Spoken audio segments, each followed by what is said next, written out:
Mi marido, con un sueldo de 1.200 € al mes, vivió en casa de mi madre durante 4 años. Mi madre lo despreciaba, decía que no tenía agallas, que vivía a costa de su familia política. Hasta que un día se fue a trabajar y nunca más regresó. Fui a su empresa a preguntar y lo que me dijo su jefe me dejó helada. Este año cumplo 29 años, la edad que dicen es la de mayor esplendor para una mujer. Tengo una carrera que muchos envidiarían, soy directora de marketing para una multinacional. Con unos ingresos anuales que superan los 100.000 € vivo con mi madre en un ático de lujo en el centro de Madrid. Una vida plena, elegante y organizada a mi manera. Parecía que todo en mi vida estaba bajo control excepto una cosa: mi propio matrimonio. Mi marido se llama Javier. No fue el hombre que yo elegí, sino el que mi madre eligió para mí, o para ser más exactos, el que aprobó después de numerosos intentos fallidos de encontrarme pareja. 4 años atrás, cuando acababa de cumplir 25, mi madre empezó a impacientarse. Temía que su hija tan brillante y selectiva perdiera el tren. Y entonces apareció Javier. Era el hijo de una vieja amiga de su pueblo en Castilla-La Mancha, que había venido a Madrid a trabajar como técnico en una empresa de electrónica. Mi madre se fijó en él no por su talento o su riqueza, sino por su apariencia bondadosa y sencilla, y lo más importante, por su origen humilde. Según mi madre, al casarme con alguien así, su hija no sería intimidada y podría llevar las riendas de la casa. En aquel entonces me opuse rotundamente.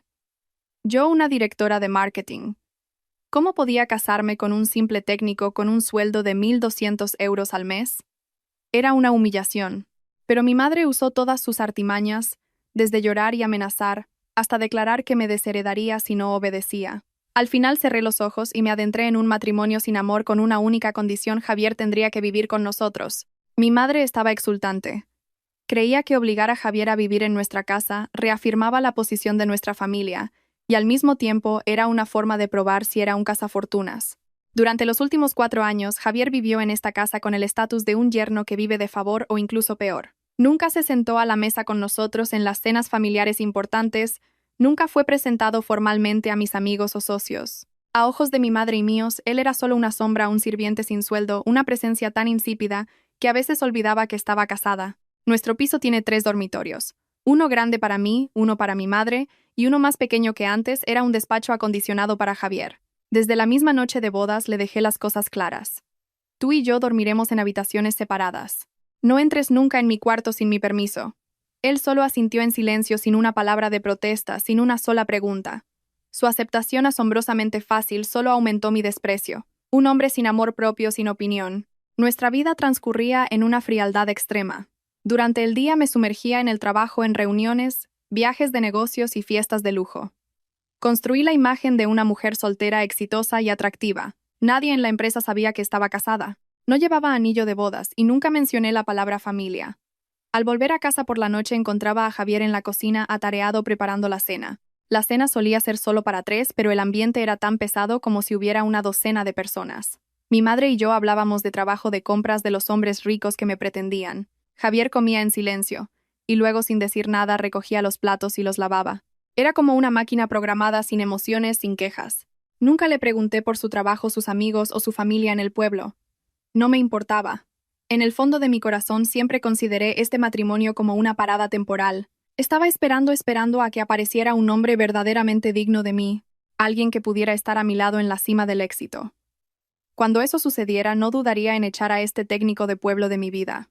Viví con ese pensamiento durante 4 años, con la arrogancia de quien se cree el centro del universo, sin saber que el precio de la arrogancia y la miopía a veces es demasiado alto para pagarlo. Si alguien me preguntara sobre la vida de mi marido durante esos 4 años, probablemente no podría decir mucho más que la palabra insulsa. Pero si me preguntaran sobre las cosas que hizo por mi madre y por mí, podría recitar una lista interminable.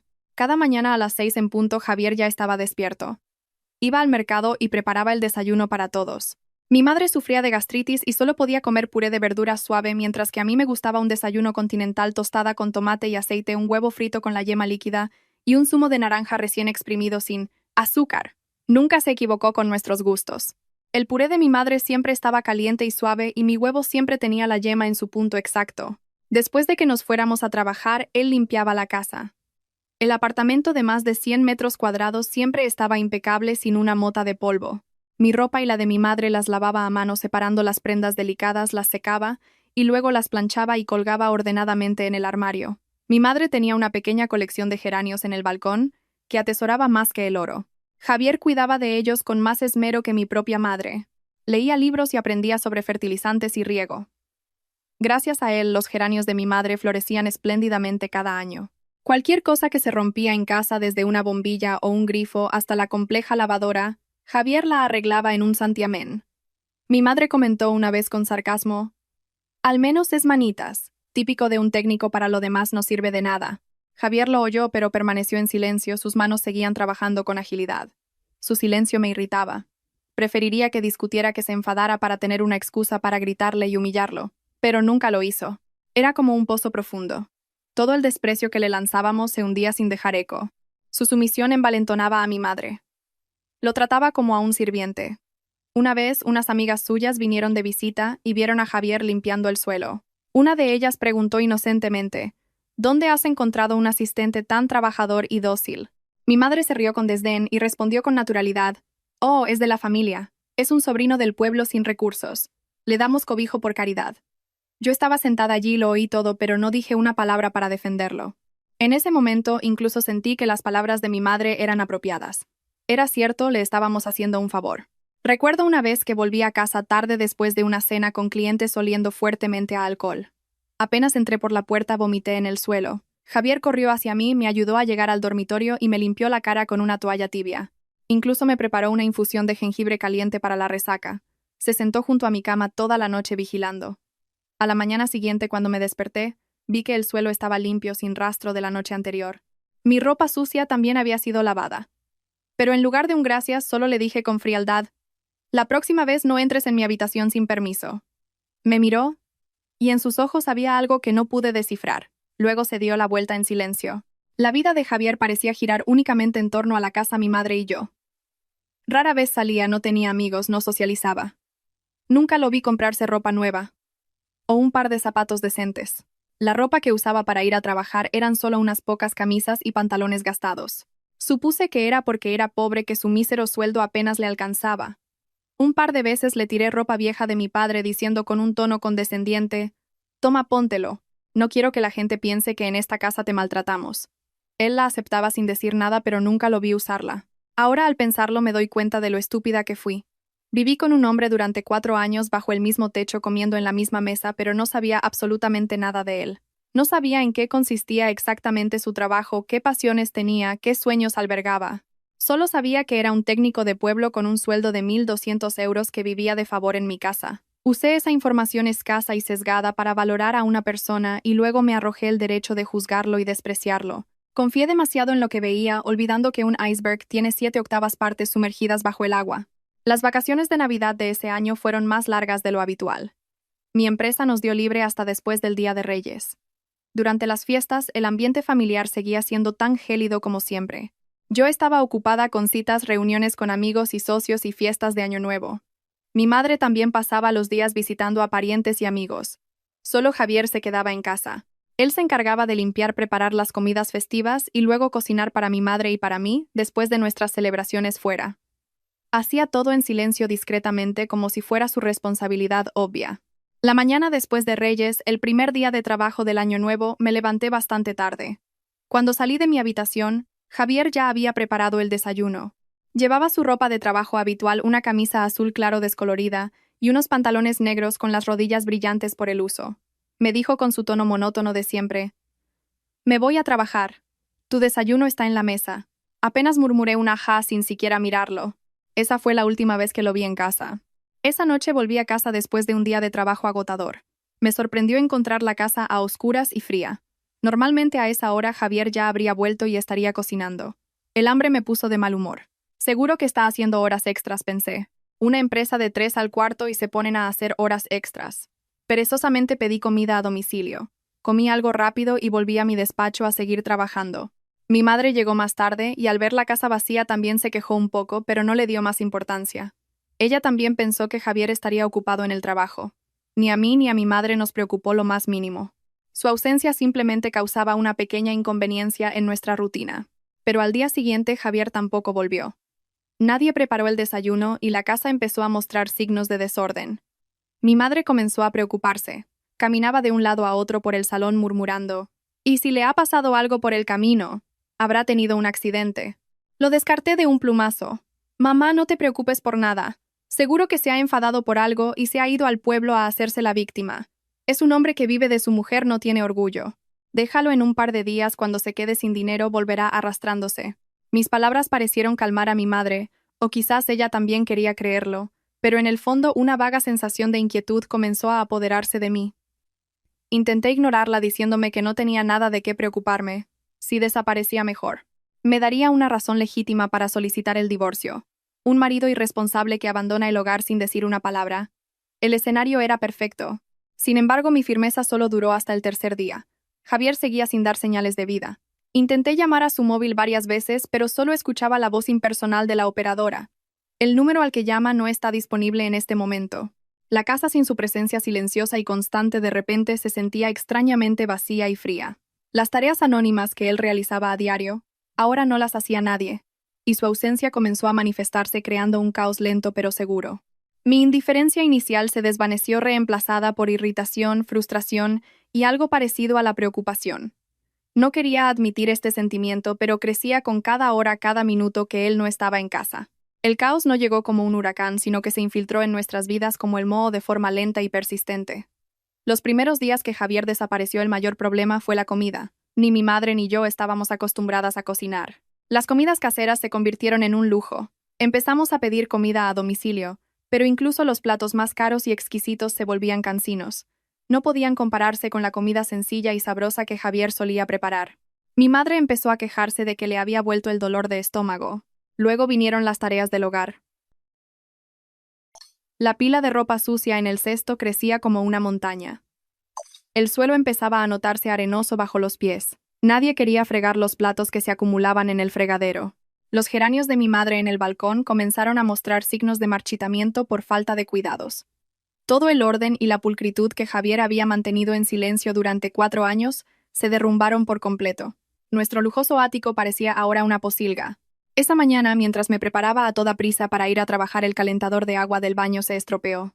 El chorro de agua helada me hizo estremecer. Molesta me envolví en una toalla y salí a llamar a mi madre. Mi madre lo intentó un rato, pero también se dio por vencida. Suspiró: si Javier estuviera aquí, lo arreglaría en un momento. ¿A quién llamamos ahora? Sus palabras fueron la chispa que encendió la ira que ardía dentro de mí. Ira por mi propia impotencia, e ira hacia el hombre que había desaparecido de repente, dejándonos con todo este desastre. Le espeté: mamá, ¿por qué sigues mencionándolo? ¿Acaso nos vamos a morir de hambre sin él? Llamaré a un técnico. Malhumorada busqué el número de un servicio de reparaciones. Casi una hora después llegó el técnico. Lo examinó un rato y luego sentenció: esto está muy dañado, señora. Hay que cambiar varias piezas, costará unos cuantos cientos de euros. Me quedé de piedra. Unos cientos de euros no eran un gran problema, pero recordé que una vez el calentador tuvo un problema similar. Javier solo necesitó media hora con su vieja caja de herramientas para que volviera a funcionar perfectamente. Mi irritación ahora se mezclaba con la confusión. Empecé a darme cuenta de mi dependencia de Javier, una verdad que nunca antes había querido admitir. No era solo un marido de nombre, era también un mayordomo, un chef, un reparador, un jardinero, todo en uno. Se había encargado de todo tan perfectamente que mi madre y yo lo dábamos por sentado. Ahora que se había ido, nos dábamos cuenta del pilar tan importante que habíamos perdido. Mi enfado inicial se convirtió gradualmente en una preocupación real. No por él, sino por mi propia vida. Y... si no volvía. ¿Acaso íbamos a vivir así para siempre? Mi orgullo de directora exitosa no me permitía admitir que lo necesitaba. Seguía haciéndome la fuerte delante de mi madre, diciendo que podía solucionarlo todo. Pero cada noche, tumbada en mi espaciosa habitación, escuchando el tic-tac monótono del reloj, sentía un vacío aterrador. La ansiedad crecía como una bestia salvaje que devoraba mi calma. Me di cuenta de que tenía que hacer algo. No podía quedarme sentada esperando indefinidamente. La paciencia de mi madre y la mía finalmente llegaron a su límite en la mañana del 5.º día desde la partida de Javier. Anoche la bombilla del salón se fundió. Todo el espacio quedó sumido en una penumbra opresiva. Mi madre tropezó con el borde de una mesa y casi se cae. Mientras se frotaba la pierna, no paraba de quejarse. No puedo más, llama a su empresa de una vez. Pregunta si ha ido a trabajar o si se ha escapado a algún sitio. Hay que aclarar esto. Mi madre me dio un ultimátum, su voz era cortante. En realidad ya había pensado en ello, pero mi orgullo me lo impedía. Llamar a la empresa de mi marido para preguntar dónde estaba era como admitir mi fracaso en la gestión de mi propia familia. Pero viendo la situación actual no tenía otra opción. La incomodidad y el caos en casa habían vencido a mi amor propio. Entré en mi habitación, cerré la puerta con fuerza y busqué en mi agenda el número de la oficina de Javier. Era un número que nunca había marcado guardado desde los preparativos de la boda. Mi corazón latía un poco más rápido mientras pulsaba el botón de llamada. Me dije a mí misma que debía mantener la calma, hablar con la actitud de un superior que verifica a un subordinado. Después de unos tonos, una voz joven y femenina respondió. Tecnosoluciones Ibérica. Dígame. Aclaré la garganta tratando de sonar profesional. Hola, soy Sofía. Quería hacer una consulta sobre uno de sus empleados, el señor Javier García, del departamento técnico. Disculpe. ¿Y usted qué es? Del señor García, preguntó la recepcionista educadamente. La pregunta me hizo dudar un segundo. ¿Qué era yo? Era su esposa. Pero nunca había querido admitirlo ante extraños. Titubeé y luego respondí vagamente. Soy un familiar. De acuerdo. ¿Qué información necesita sobre el señor García? Quería saber si el señor García ha estado viniendo a trabajar estos últimos días y cuál es su horario. Fui directa al grano. Hubo un silencio al otro lado de la línea, pude oír el tecleo de un teclado.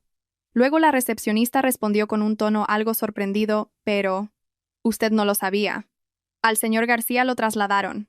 Sentí que me congelaba. Trasladado. ¿Por qué no sabía nada de esto? Nunca me había dicho una palabra. ¿Trasladado a dónde? ¿Desde cuándo? Mi voz empezó a sonar apresurada, perdiendo la calma inicial. Sí, fue trasladado a un centro de investigación del grupo en los Pirineos.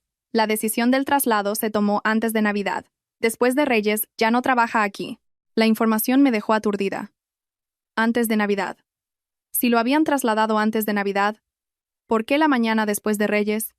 Se vistió para ir a trabajar y me dijo, me voy a trabajar. ¿A dónde fue ese día? Me había mentido. La contradicción entre las palabras de la recepcionista y las acciones de Javier esa mañana me dejó completamente confundida y escéptica. Un torbellino de preguntas se formó en mi cabeza. ¿Por qué me ocultó algo tan importante? Un centro de investigación en los Pirineos. ¿Qué clase de lugar es ese? ¿Podría darme más detalles sobre su nuevo puesto o cómo contactarlo?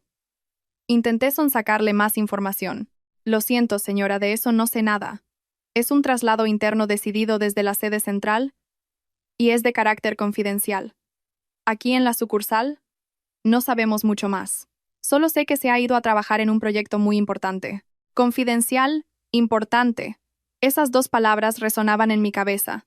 ¿Qué proyecto importante y confidencial podría tener un simple técnico?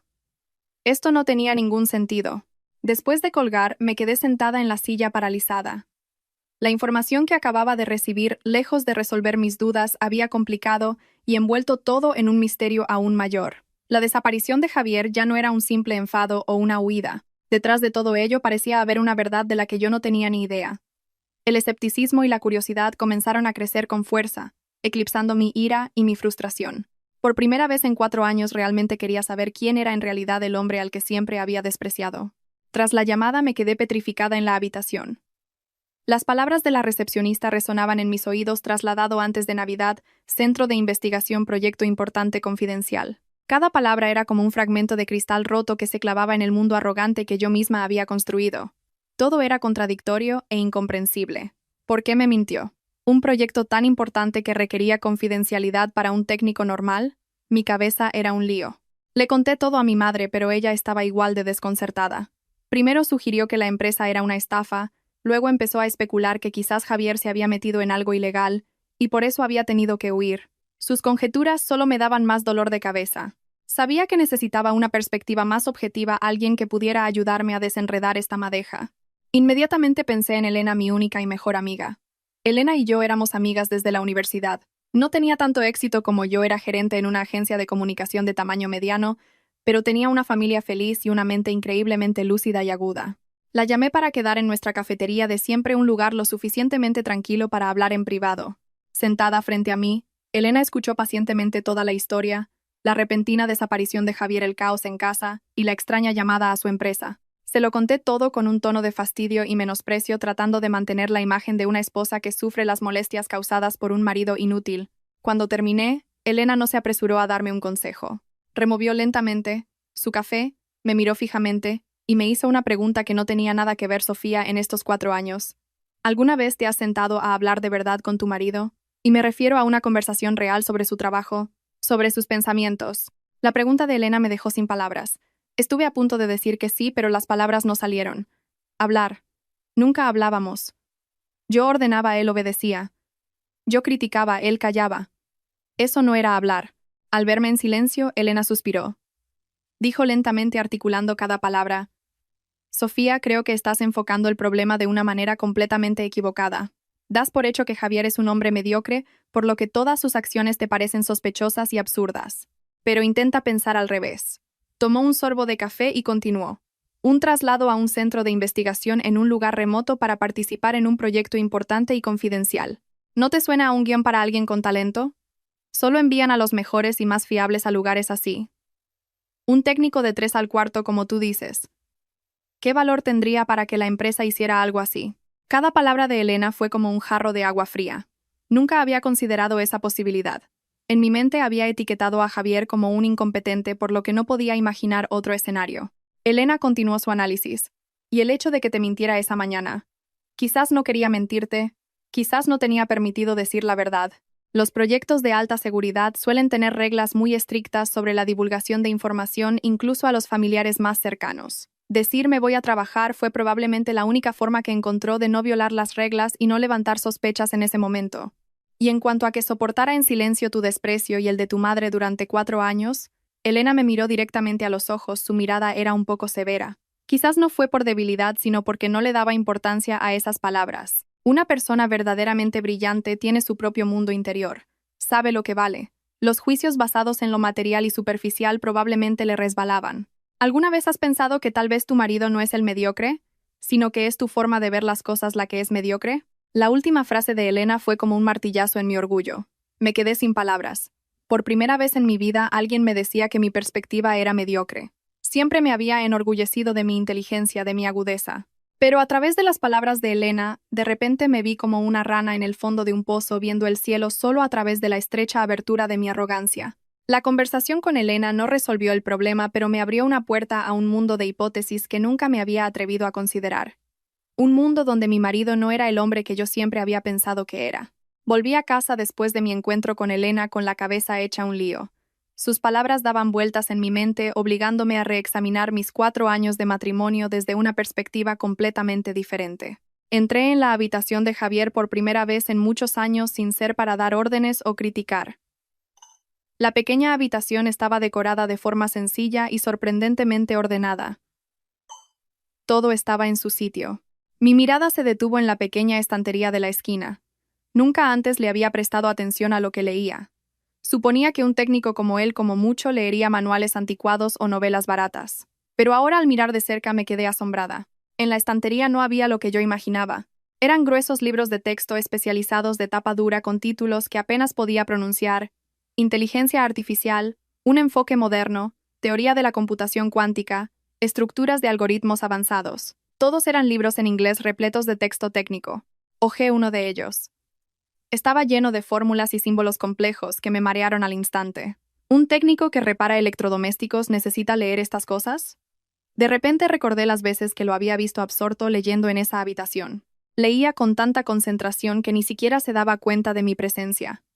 En aquel momento solo sentí desprecio pensando que intentaba aparentar ser un intelectual. Ahora esa imagen volvía con un significado completamente diferente. Luego recordé sus llamadas telefónicas. Solía salir al balcón para hablar, probablemente para no molestarnos a mi madre y a mí. Solo oía fragmentos, pero no eran conversaciones triviales. Utilizaba mucha jerga técnica, hablaba con un tono muy profesional y seguro, completamente diferente a su habitual apariencia silenciosa y sumisa. Una vez le oí decir a su interlocutor: no, esa solución no es óptima. Tenemos que refactorizar todo el módulo de procesamiento principal, centrarnos en reducir la complejidad del algoritmo recursivo. En ese momento no entendí nada y me pareció ridículo. Ahora, pensándolo bien, la ridícula era yo. Otro recuerdo me vino a la mente. Fue la vez que el sistema operativo de mi portátil de alta gama se estropeó de repente, perdiendo todos los datos importantes justo antes de una gran presentación. Llamé desesperada al informático de mi empresa, pero me dijeron que tardarían al menos un día en solucionarlo. Mientras estaba desesperada, Javier cogió el portátil en silencio. Se sentó con él durante unas 2 horas tecleando líneas de código que no podía entender en una pantalla negra. Y luego milagrosamente el portátil volvió a funcionar. Todos los datos se recuperaron intactos. Cuando le pregunté cómo lo había hecho, solo sonrió tímidamente y dijo: «Considera que has tenido suerte». En ese momento realmente creí que había sido suerte. Me dejé caer en su cama sintiéndome abrumada. Todas las señales habían estado frente a mí durante 4 años tan claras y sin embargo no las había visto. O mejor dicho, me había negado a verlas. Mi arrogancia y mis prejuicios me habían cegado haciéndome ver solo la imagen de Javier que yo misma había creado, un chico de pueblo con una educación normal y un trabajo mediocre. Temblorosa abrí mi teléfono y busqué su perfil en las redes sociales. Rara vez publicaba algo, solo unas pocas fotos de paisajes al año. Pero mi mirada se detuvo en una publicación de hacía más de un año.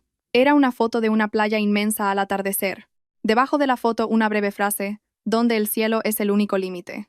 Si hubiera leído esta frase antes, probablemente me habría reído de su cursilería. Pero leyéndola ahora en este contexto me pareció un suspiro, un anhelo de libertad reprimido. ¿Acaso esta casa, este matrimonio, era la jaula que lo había aprisionado, y su partida fue su forma de buscar su propio cielo sin límites? De repente me di cuenta de que no entendía nada de este hombre. Absolutamente nada. Esa noche no pude pegar ojo. Los fragmentos de recuerdos y las especulaciones daban vueltas en mi cabeza, creando un torbellino caótico. La imagen del marido sumiso y silencioso que conocí durante 4 años, y la imagen de un genio tecnológico oculto que Elena había esbozado, luchaban entre sí. No sabía cuál era el verdadero Javier. La sensación de no saber, de no tener el control, me hacía sentir a mí, que siempre creí tenerlo todo bajo control, extremadamente incómoda e insegura. A la mañana siguiente me desperté con ojeras, pero con una decisión clara en mi mente. No podía seguir especulando. No podía vivir en esta incertidumbre un día más. Tenía que descubrir la verdad. La verdad sobre quién era Javier, sobre su trabajo y sobre por qué se había ido de una manera tan silenciosa. Me paré frente al espejo mirando mi reflejo. Mi rostro estaba algo cansado, pero mis ojos estaban llenos de determinación. Ya no sentía ira por las molestias que Javier había causado. En su lugar sentía un fuerte impulso, una curiosidad sin precedentes por el hombre al que llamaba mi marido. No nacía del amor o la preocupación, sino de mi propio orgullo herido. ¿Cómo podía aceptar que me hubieran engañado, o peor aún, que me hubiera engañado a mí misma durante tanto tiempo? Decidí tomarme el día libre. Llamé a mi secretaria, le dije que tenía un asunto familiar urgente y cancelé todas mis reuniones. Esto era algo casi sin precedentes. Para mí el trabajo siempre había sido la máxima prioridad. Pero hoy había algo más importante: encontrar respuestas. Abrí mi armario eligiendo mi atuendo con cuidado. No escogí los elegantes vestidos de oficina ni la ropa de marca cara. Elegí un traje de chaqueta negro de corte sencillo pero elegante, combinado con una camisa blanca. Quería parecer fuerte, profesional e imposible de subestimar. Esto no era la visita de una esposa que busca a su marido. Era la gestión de una directora que busca información. Me maquillé ligeramente, lo suficiente para ocultar el cansancio y resaltar la agudeza de mi mirada. Tenía que estar en una posición de control, la de quien interroga, no la de quien suplica. Cuando salí al salón, mi madre me preguntó sorprendida: «¿A dónde vas vestida tan seria? ¿No te habías tomado el día libre?». Respondí con calma, mi voz sin un atisbo de duda: «Voy a la empresa de Javier. Tengo que hablar con su superior para aclarar las cosas». Mi madre parecía preocupada. «¿Crees que funcionará? ¿Y si no te reciben? Mejor esperamos a ver qué pasa». La interrumpí. «No puedo esperar más. Cuanto más espero, menos sé. Quédate tranquila en casa, mamá. Yo lo solucionaré». Dicho esto, cogí mi bolso y me dirigí a la puerta. Al ponerme los tacones y escuchar su sonido firme contra el suelo, me sentí como una guerrera preparándose para la batalla. Una batalla para encontrar la verdad y para enfrentar mi propia estupidez. Fuera cual fuera el resultado, por muy cruel que fuera la verdad, tenía que saberla. El edificio de oficinas donde se encontraba la empresa de Javier no era grandioso, pero sí bastante presentable, situado en una calle principal. Entré en el vestíbulo. El ambiente de trabajo era profesional y más serio de lo que había imaginado. Fui directamente a la recepción. La chica que estaba sentada levantó la vista y reconocí la voz que había oído por teléfono. «Hola, soy Sofía. La llamé ayer por la mañana para preguntar por el señor Javier García». Hablé de forma decidida, colocando mi tarjeta de visita sobre el mostrador. El título de directora de marketing en la tarjeta pareció tener cierto peso. La recepcionista se sorprendió un poco por mi presencia. Miró la tarjeta y luego a mí, algo desconcertada. «Ah, sí, hola. Pero todo lo que sabía ya se lo dije por teléfono». «Lo sé», respondí manteniendo una voz tranquila pero autoritaria. «Pero no he venido a escuchar lo mismo otra vez». Necesito ver al supervisor directo del señor García. Hay asuntos que necesito aclarar con alguien responsable aquí. Mi actitud firme y profesional claramente la intimidó. Tartamudeó, Pero el jefe de departamento del señor García está en una reunión. No importa. Puedo esperar, dije señalando el sofá en la esquina del vestíbulo. Pero creo que sería mejor para su superior saber que la familia de un empleado está esperando aquí por un problema relacionado con un traslado laboral poco claro de su empresa. No tengo mucho tiempo. Mis palabras fueron una mezcla de amabilidad y amenaza. La recepcionista palideció un poco. Rápidamente cogió el teléfono interno, marcó un número y susurró algo. Un momento después colgó y me dijo con un tono mucho más respetuoso: «Por favor, sígame.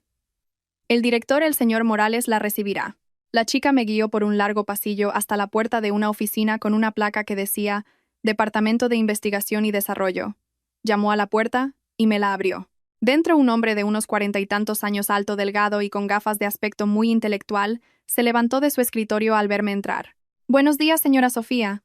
Por favor, siéntese», dijo. «Soy Morales, el jefe de Javier». Su voz era grave y educada. Señaló una pequeña mesa de reuniones en la esquina.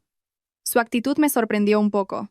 Sabía mi nombre y la forma en que se refirió a Javier tenía un cierto respeto, no como se habla de un subordinado cualquiera. Después de sentarme, el señor Morales me sirvió personalmente una taza de té. «Lamento mucho las molestias que ha tenido.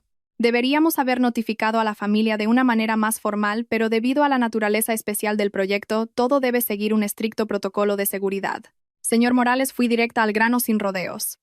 «He venido hoy aquí solo para saber una cosa: ¿quién es en realidad mi marido, Javier García, y a dónde ha ido?».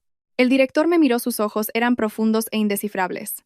Se ajustó las gafas y entrelazó las manos sobre la mesa. «Señora Sofía, quizás debería responder a su pregunta con otra pregunta. Durante sus 4 años de convivencia, ¿cómo creía usted que era su marido?». Su pregunta fue como una pequeña daga que se clavó en mi punto débil. Me quedé en silencio sin saber qué responder, porque la única respuesta que tenía en mi cabeza en ese momento era: «No lo sé». Y esa verdad me hacía sentir increíblemente avergonzada. Al ver mi silencio, el director Morales suspiró suavemente. Parecía haber anticipado mi respuesta. Miró por la ventana con la mirada perdida, como si recordara una larga historia. «Señora Sofía, Javier no es un técnico». Cualquiera, comenzó, su voz era lenta y clara. «Se unió a nuestra empresa hace 6 años, justo después de graduarse como el número 1 de su promoción en la Facultad de Informática de la Universidad Politécnica de Madrid. Al principio era solo un programador más. Pero después de solo 6 meses, nos dimos cuenta de que era un diamante en bruto». Escuchaba, mi corazón comenzaba a latir más fuerte. «El número 1 de la Politécnica. ¿Por qué nunca supe eso?». El señor Morales continuó, su voz ahora teñida de emoción y orgullo. «La mente de Javier está muy por delante de la de sus compañeros. Tiene la capacidad de resolver los problemas algorítmicos más complejos que todo nuestro equipo era incapaz de solucionar. Hace más de 2 años, nuestro grupo se enfrentó a un problema extremadamente difícil para optimizar el algoritmo de procesamiento de Big Data de un producto principal. Invertimos millones de euros, contratamos a expertos extranjeros, pero no hubo avances. El proyecto estaba casi en un callejón sin salida». Hizo una pausa, tomó un sorbo de té y me miró directamente. Fue Javier, cuando casi todos se habían rendido, quien encontró por sí solo un enfoque completamente nuevo. Él mismo desarrolló y demostró un algoritmo revolucionario que no solo resolvió el problema, sino que multiplicó por 10 el rendimiento del sistema. Su descubrimiento le ahorró al grupo decenas, si no cientos de millones de euros en costes de investigación y desarrollo, y al mismo tiempo creó una ventaja competitiva absoluta en el mercado. Mi cabeza daba vueltas. ¿Cientos de millones de euros? El hombre al que siempre llamé inútil y mantenido era la persona que había creado un valor tan inmenso. No podía creer lo que estaba oyendo. Era demasiado increíble, demasiado absurdo. Entonces, ¿y el sueldo de 1.200 euros al mes?, pregunté tontamente. Era el único clavo ardiendo al que podía aferrarme para mantener mi vieja percepción. El director Morales sonrió levemente, una sonrisa comprensiva. «Ese es el salario base en el contrato laboral que firmó con la sucursal de Madrid». Fue una petición del propio Javier. No quería llamar la atención. Todas las bonificaciones del proyecto, los dividendos preferenciales y otros ingresos correspondientes a un experto de alto nivel como él, son pagados directamente por la sede central del grupo en el extranjero. No sé la cifra exacta, pero puedo decirle que es suficiente para comprar varios pisos como en el que vive usted.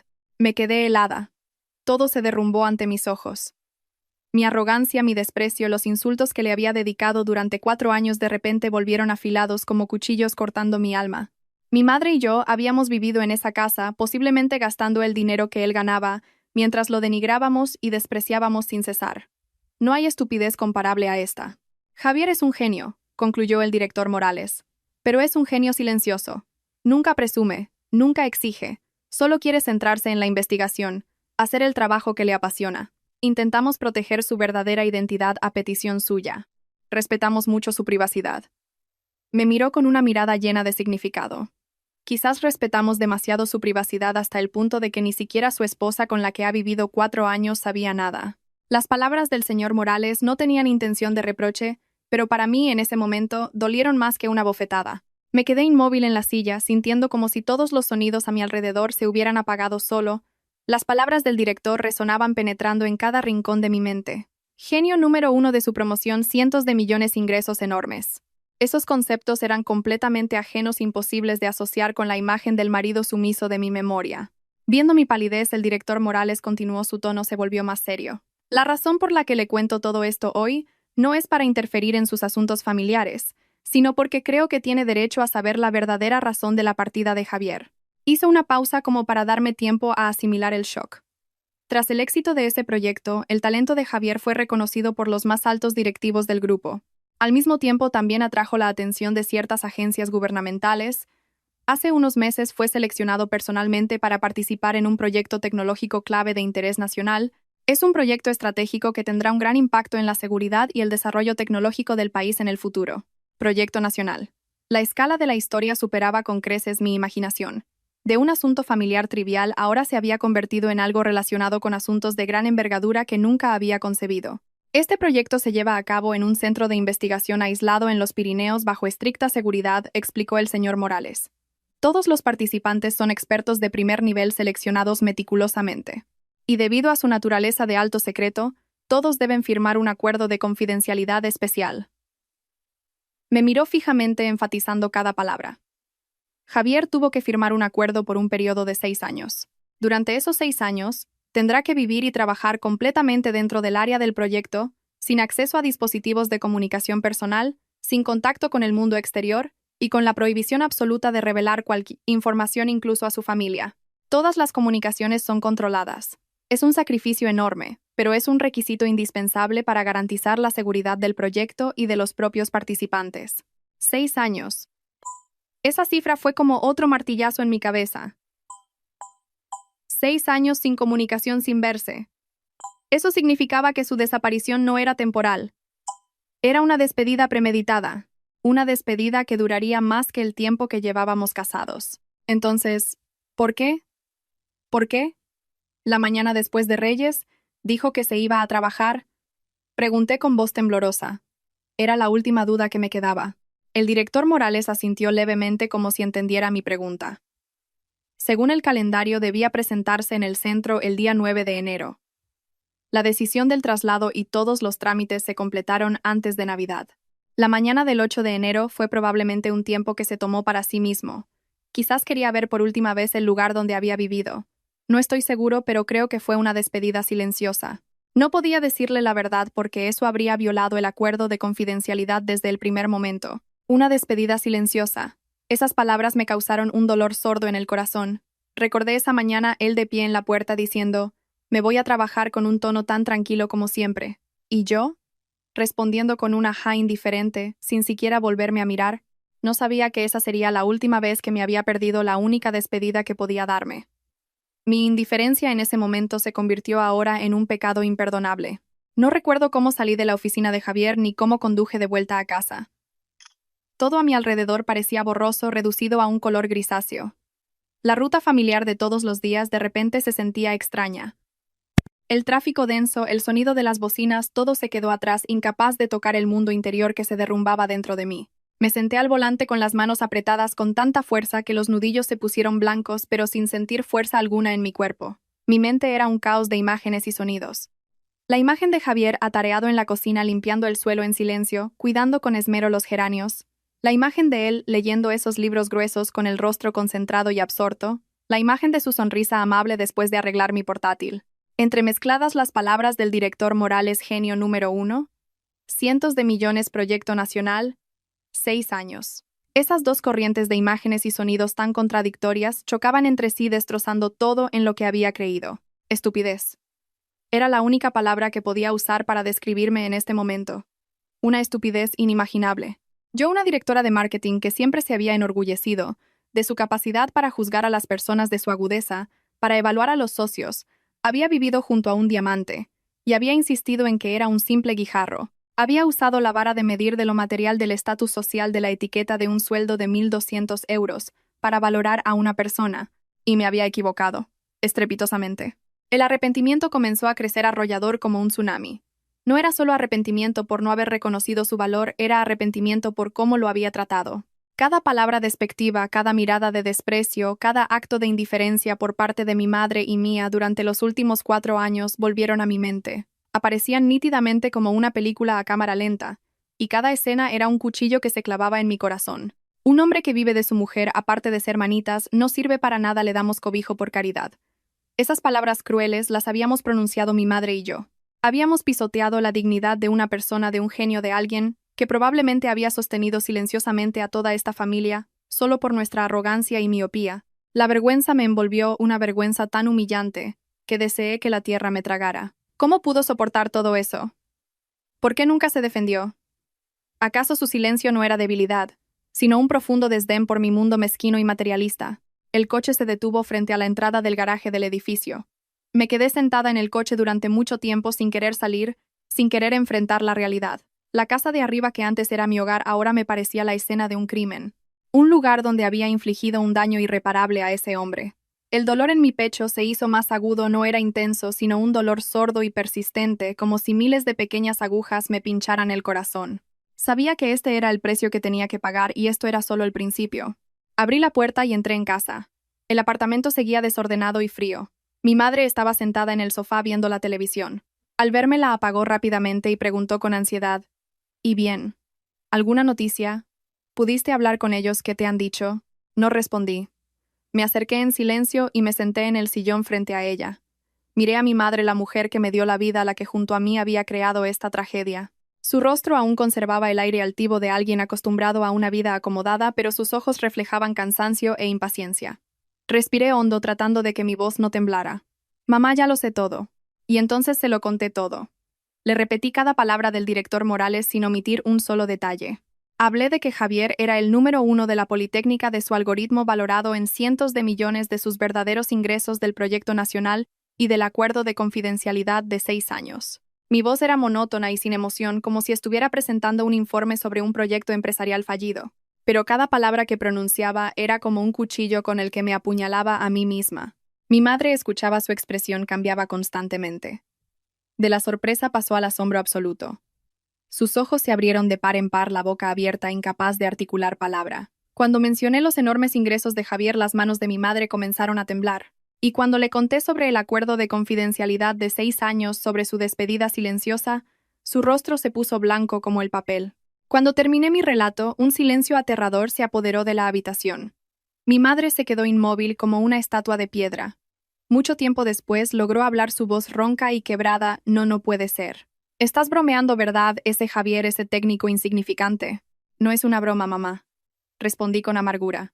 Es la verdad. La verdad que nos negamos a ver durante 4 años.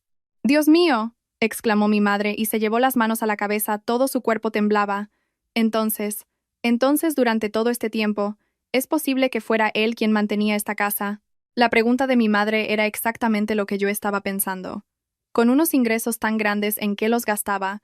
No compraba, no salía, no enviaba mucho dinero a su pueblo, porque sus padres seguían viviendo con sencillez. Era muy probable que hubiera usado ese dinero en silencio para cubrir los costosos gastos de esta familia, para los artículos de lujo que yo compraba, para los viajes extravagantes de mi madre. Ese pensamiento multiplicó nuestra vergüenza. No solo lo despreciábamos, sino que vivíamos como parásitos de la misma persona a la que más despreciábamos. Mi madre empezó a llorar. Sollozos de arrepentimiento y humillación. Por primera vez en mi vida vi a mi madre, una mujer siempre fuerte y orgullosa, tan destrozada. Lloraba mientras se golpeaba el pecho. Dios mío, ¿qué he hecho? ¿Cómo lo he tratado? Estaba ciega. He dejado escapar una mina de oro. Miré a mi madre llorar, y mi corazón también se rompió en pedazos. Pero yo no podía llorar. Las lágrimas parecían haberse secado, dejando solo un dolor y un vacío infinitos. Mi madre se arrepentía de haber dejado escapar una mina de oro. ¿Y yo? ¿De qué me arrepentía? ¿De su valor o de que realmente me había equivocado? Incluso en este momento no podía estar segura. Las dos nos quedamos allí sumidas en el remordimiento y la autoinculpación. La verdad había salido a la luz, pero no trajo alivio, solo abrió un abismo de arrepentimiento tardío. Desde ese día la vida de mi madre y la mía cambió por completo. Ya no había quejas ni reproches, sino un pesado silencio que envolvía la casa. La verdad sobre Javier era como un gran espejo que reflejaba toda nuestra fealdad, egoísmo y miopía, haciendo que no nos atreviéramos a mirarnos a la cara. Pero el silencio no resolvía nada. El caos de la vida cotidiana continuaba obligándonos a enfrentarlo.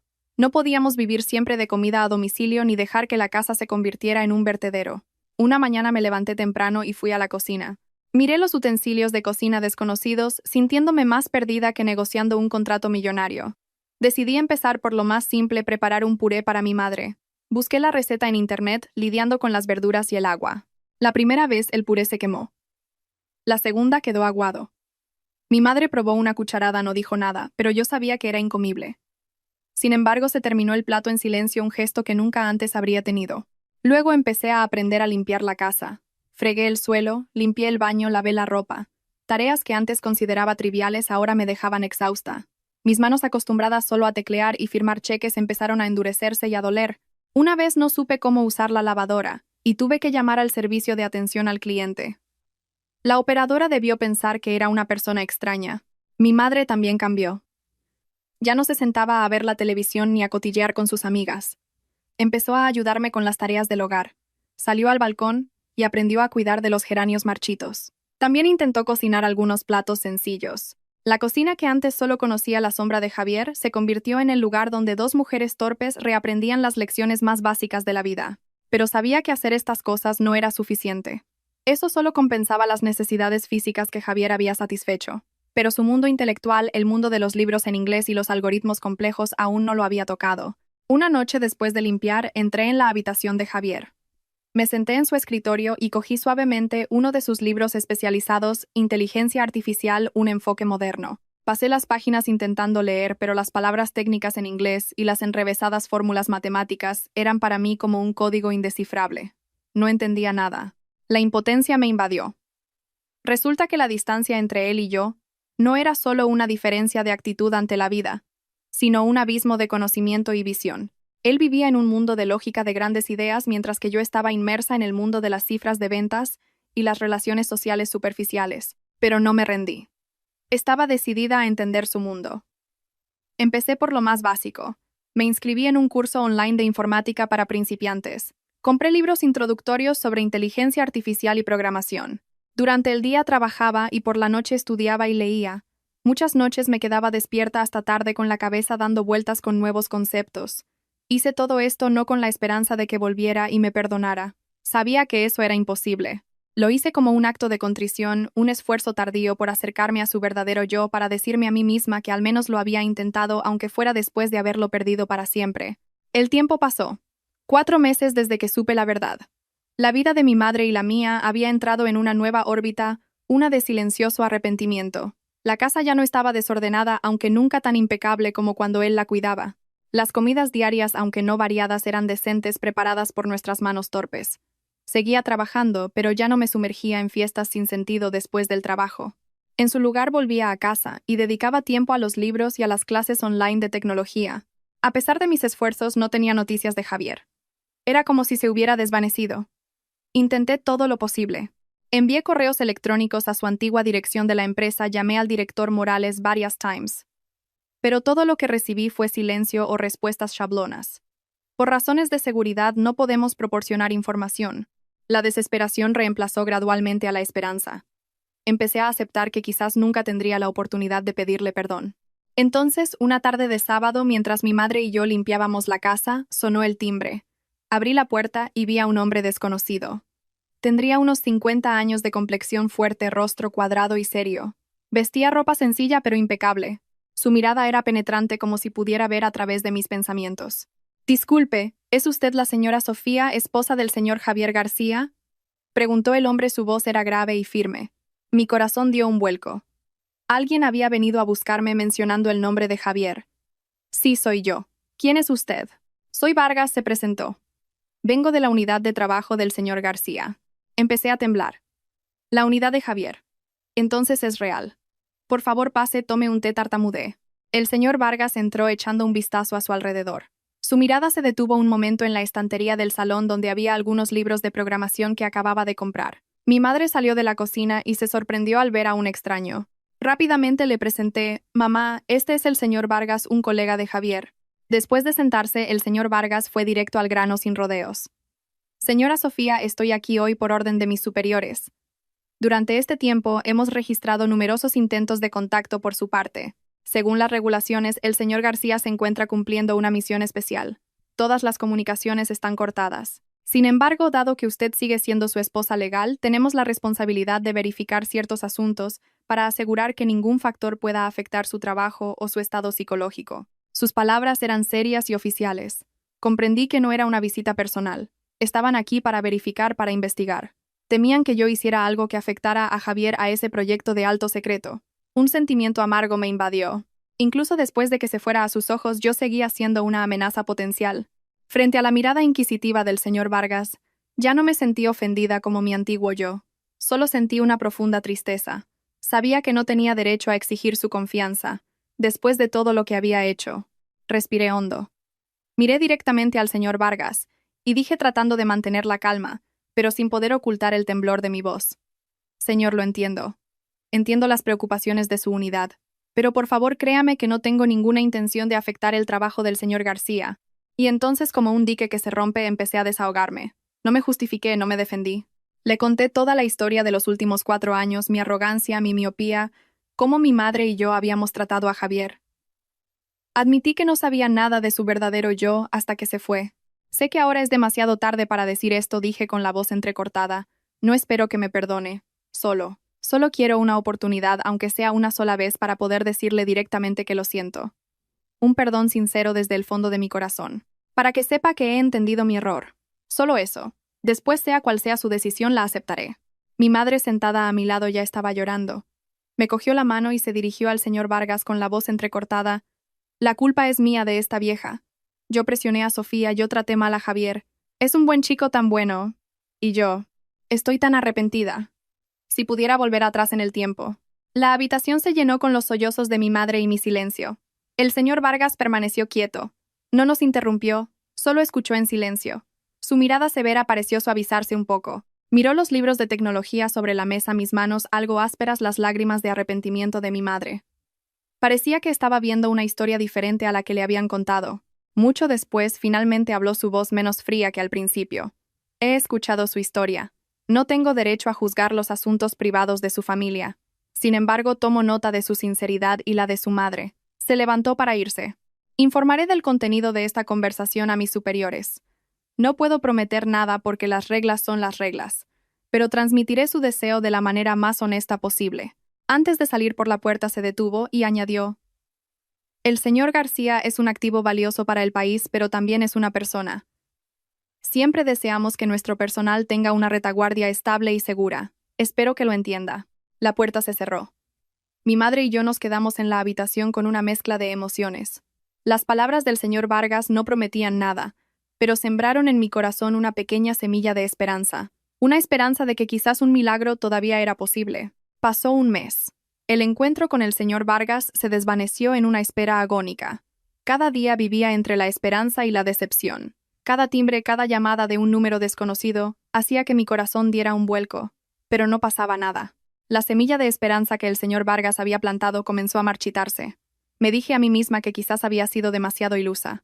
Un proyecto nacional, un estricto acuerdo de confidencialidad. ¿Cómo podría haber una excepción solo por la disculpa tardía de una esposa culpable? Estaba a punto de rendirme cuando una tarde, exactamente un mes después de nuestro último encuentro, el señor Vargas apareció de nuevo. Con la misma apariencia seria, pero esta vez sentí algo diferente en su mirada. Buenas tardes, señora Sofía, dijo después de sentarse. Vengo a comunicarle la decisión de mis superiores. Mi corazón pareció detenerse. Contuve la respiración esperando. Tras revisar el informe y considerar varios factores, especialmente el factor humano, como le mencioné, la dirección, ha decidido hacer una excepción, dijo lentamente. Tendrá usted una reunión con el señor García. No podía creer lo que oía. Tartamudeé. De verdad. Es. Es verdad. Es verdad, asintió el señor Vargas. Pero la reunión tendrá condiciones muy estrictas. Tendrá exactamente 2 horas. Será trasladada a un lugar designado y deberá seguir todas nuestras instrucciones. Antes del viaje tendrá que firmar otro acuerdo de confidencialidad. No podrá revelar absolutamente nada de lo que vea o escuche a nadie. ¿Está de acuerdo? De acuerdo. Estoy de acuerdo con todo. Respondí apresuradamente con lágrimas asomando a mis ojos. 2 horas. Solo 2 horas, pero para mí en ese momento eran más valiosas que cualquier otra cosa en el mundo. El señor Vargas me entregó una carpeta y un bolígrafo. Este es el acuerdo. Léalo detenidamente y fírmelo. No necesité leerlo. Con manos temblorosas firmé mi nombre en cada página. El precio de estas 2 horas era otra atadura legal, pero no dudé ni un segundo. Prepárese, dijo el señor Vargas al recoger la carpeta. Pasado mañana por la mañana, un coche vendrá a recogerla. Recuerde no llevar ningún dispositivo electrónico, solo lo necesario. Se fue dejándome sola con una mezcla de alegría y ansiedad abrumadoras. Estaba tan feliz que lloré. Finalmente tenía una oportunidad. Pero inmediatamente después me invadió la incertidumbre. ¿Qué le diría? ¿Por dónde empezaría? ¿Sería suficiente una disculpa para 4 años de daño? Me paré frente a mi armario mirando mi ropa de lujo que ahora me parecía extraña. ¿Qué debería ponerme para verlo? ¿Un vestido deslumbrante para demostrarle que seguía estando bien o ropa sencilla para mostrar mi arrepentimiento? Todo era un caos. Me di cuenta de que lo que más temía no era que no me perdonara, sino que al estar frente a él no fuera capaz de expresar todo lo que sentía. Esa mañana me desperté antes del amanecer. No había dormido en toda la noche. Elegí la ropa más sencilla, que tenía una camisa blanca y unos pantalones de color beige. Sin maquillaje, solo el pelo recogido en una coleta. Quería que viera a mi yo real sin la coraza de la directora arrogante. A la hora acordada, un coche negro sin matrícula estaba aparcado frente al portal. El señor Vargas estaba en el asiento del copiloto. Lo saludé y me senté en silencio en el asiento trasero. El coche se puso en marcha llevándome a un destino desconocido. Viajamos durante mucho tiempo saliendo de la bulliciosa ciudad por la autopista y luego por carreteras nacionales desiertas. El paisaje exterior fue cambiando gradualmente de la llanura a las montañas escarpadas de los Pirineos. Después de casi un día de viaje, el coche se desvió por un camino de tierra flanqueado por un denso bosque. Adentrándonos, pasamos por 2 puestos de control con soldados armados.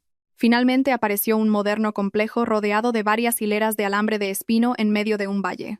El lugar emanaba un aire de solemnidad y misterio. Este era el mundo de Javier. El coche se detuvo frente a un edificio principal. Otro empleado me guió por largos y silenciosos pasillos. Pasé otro control de seguridad antes de ser conducida a una pequeña habitación. La habitación solo tenía una mesa y 2 sillas sin ventanas, solo la luz blanca de los fluorescentes. Por favor, espere. Solo tiene 2 horas, dijo el empleado antes de irse y cerrar la puerta. Me senté con las manos entrelazadas sobre el regazo. Mi corazón latía desbocado. Oí pasos acercándose por el pasillo. La puerta se abrió y entró Javier. Estaba más delgado y moreno, pero se le veía más fuerte y saludable. Llevaba el pelo corto y vestía un mono de trabajo azul oscuro. La mayor diferencia estaba en su mirada. Ya no tenía esa expresión sumisa y silenciosa de antes. Ahora era aguda, concentrada, y emanaba una extraña confianza. Ya no era la sombra de mi casa. Era una persona completamente diferente. Me miró sin sorpresa, como si ya se lo hubieran advertido. Acercó una silla y se sentó frente a mí tranquilo. Su calma me destrozó. Todas las palabras que había preparado en mi cabeza se desvanecieron. Lo miré a ese marido extraño y a la vez familiar, y las lágrimas simplemente empezaron a caer. Lo siento, fue todo lo que pude decir entre sollozos. Lo siento, Javier. De verdad que lo siento.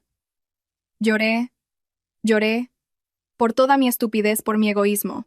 Le conté cómo había descubierto la verdad del arrepentimiento de mi madre y el mío, cómo había empezado a aprender a cocinar, a limpiar e incluso que estaba intentando leer sus libros. Sé que es demasiado tarde. No espero que me perdones. Solo quiero que sepas que lo he entendido, que me equivoqué. Javier se sentó en silencio, escuchándome pacientemente entre mis sollozos. No me interrumpió ni mostró ninguna emoción en su rostro endurecido. Solo me miraba con sus ojos profundos y tranquilos como un lago en otoño. Ese silencio era más aterrador que cualquier reproche. Cuando se me acabaron las lágrimas y no pude decir más, finalmente habló. Su voz era grave y firme, sin el titubeo tímido de antes. Te he escuchado. Y no te culpo, Sofía. Sus palabras me dejaron atónita. No me culpaba. ¿Cómo era posible? Continuó, y cada una de sus palabras fue como una aguja que atravesó mi última ilusión. Entiendo por qué tú y tu madre me tratasteis así. Fuiste educada para ser una mujer de éxito, para ver todo a través del prisma del valor material y el estatus. Y yo solo era un técnico de pueblo con un sueldo de 1.200 euros. En tu mundo yo no tenía valor. Es normal. Hizo una pausa, me miró directamente a los ojos y pronunció una verdad devastadora. Sabes, Sofía, tu arrepentimiento de ahora no viene de que realmente hayas entendido quién soy. Viene de que has descubierto mi nuevo valor. Te arrepientes porque te has dado cuenta de que el guijarro que siempre despreciaste era en realidad un diamante. No lloras por haberme hecho daño, sino por haber perdido algo valioso. Me quedé helada. Cada palabra que dijo era cierta. No podía negarlo. ¿Dónde empezó mi cambio? Empezó cuando escuché las palabras del director Morales. Tenía razón. Me arrepentía de haber perdido su valor. Lo que una vez esperé de ti, su voz sonaba distante, no era que reconocieras mi talento o que ganara mucho dinero. Eso no me importaba. Solo esperaba que un día me miraras y aceptaras a la persona que soy. Que aceptaras a un hombre al que le gusta cocinar para su esposa, arreglar cosas en casa y leer sus propios libros. Esperé una aceptación tan simple como esa, pero en 4 años nunca la recibí. Suspiró suavemente. Vivimos en 2 mundos con sistemas de valores demasiado diferentes. Sofía, no es culpa de nadie. Simplemente no estamos hechos el uno para el otro. El único hilo que nos unía era un certificado de matrimonio. Y quizás ahora ya no tiene sentido. Pronunció su veredicto final con suavidad, pero de forma inamovible. Creo que cuando termine este proyecto deberíamos liberarnos el uno al otro. Será un alivio para ambos. Las 2 horas habían terminado. El empleado entró y anunció que era la hora. Me levanté, mis piernas no tenían fuerza. Él también se levantó. Antes de que me diera la vuelta, dijo una última frase. Cuídate, Sofía. No respondí. Salí de la habitación, salí de su vida con el corazón roto, pero también con una comprensión tardía y dolorosa. Tenía razón, en todo. Volví a Madrid como un alma en pena. El breve encuentro me lo había arrebatado todo. Mi madre, al ver mi estado, supo el resultado. No preguntó nada, solo me preparó en silencio un plato de sopa. Las 2 nos sentamos en silencio, ya no había lágrimas de arrepentimiento, solo una aceptación amarga. Habíamos sembrado vientos y ahora recogíamos tempestades. La vida continuó, pero en mi corazón quedó un vacío que nunca podría llenarse. Seguí trabajando, gestionando mis proyectos, pero todo parecía haber perdido su significado. Las cifras de ventas, los elogios de los socios, las fiestas de lujo. Todo se volvió insípido y vacío. Me di cuenta de que los valores que tanto había perseguido eran en realidad huecos. 6 meses después, una mañana recibí un sobre por correo certificado. Dentro estaban los papeles del divorcio y varios documentos de transferencia de propiedad. Javier ya los había firmado. No pedía nada. El piso donde vivíamos, el coche que conducía, los ahorros en el banco, incluso las acciones de la empresa de las que me había hablado el director Morales, me lo dejó todo. Se fue con las manos vacías, cortando todos los lazos de forma limpia y definitiva. Fue el último acto que demostró la diferencia entre su mundo y el mío. Él no necesitaba esas cosas. Cogí el bolígrafo, mi mano no temblaba. Firmé mi nombre en los papeles del divorcio. Un trazo de tinta que puso fin a 4 años de matrimonio, que puso fin a un gran error en mi vida. Desde ese día vivo sola. Mi madre, después de un tiempo de abatimiento, volvió a su pueblo a vivir con familiares. Dijo que quería encontrar la paz en el lugar donde nació. No la detuve. El espacioso apartamento ahora era solo para mí. A veces por las noches todavía entro en su habitación, me siento y leo los libros que dejó. Sigo aprendiendo. No para entender de tecnología, sino para intentar entender un mundo que una vez rechacé de plano. Pagué un precio muy alto por mi lección. Tuve en mis manos al hombre más valioso, un amor silencioso y tolerante. Pero yo misma lo deseché por mi arrogancia e ignorancia. El verdadero amor no reside en los valores ostentosos del exterior, sino en la comprensión, el aprecio y la aceptación de la verdadera esencia de la otra persona. Lo entendí, pero ya era demasiado tarde.